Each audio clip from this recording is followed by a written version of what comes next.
faz muito lembrar também da história da rainha Esther, né? Porque como a rainha Esther, Daniel também, ele foi tirado de dentro da sua casa, ele foi levado para um certo palácio, contra a sua vontade, mas por um propósito de Deus, um propósito muito grande de Deus, na qual muitas das vezes, quando Deus tem algo a fazer na nossa vida, nós não entendemos logo de início, pelo processo que nós passamos na nossa vida, porque todos nós passamos por um processo, quando Deus nos separa para fazer alguma coisa. E Esther, como também Daniel, eles foram tirados dos seus lares, ainda jovens.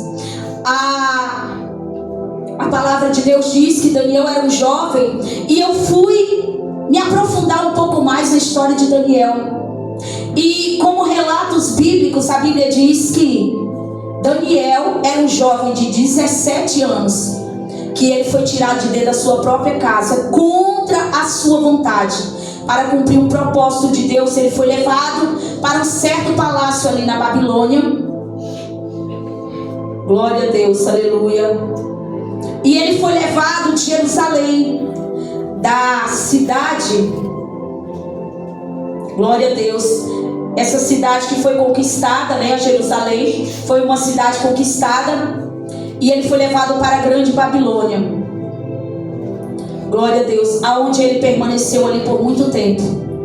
E tanto Daniel como a rainha Esther, que é outra também, que tem uma história muito forte, muito marcante, porque quando ela foi levada também, foi contra a vontade dela, mas a Bíblia diz que naquele tempo em que Esther esteve ali no palácio, ela passou por um processo também de preparação, para que ela viesse se apresentar diante do rei.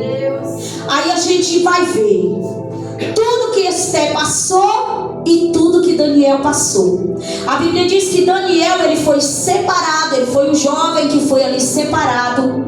Ele não comia qualquer coisa, ele estava sendo preparado. Por quê? Porque o rei tinha um propósito para cumprir na vida de Daniel. A Bíblia vai dizer aqui, igreja, glória a Deus, no seu capítulo 3, que Daniel, ele se distinguiu, ou seja, ele se destacou dentre tantos outros jovens que estavam ali. Aí você vai entender por quê que isso aconteceu com Daniel. Porque a Bíblia diz que em Daniel havia um espírito excelente da parte de Deus. Você está vendo o quanto que a presença de Deus na nossa vida é importante?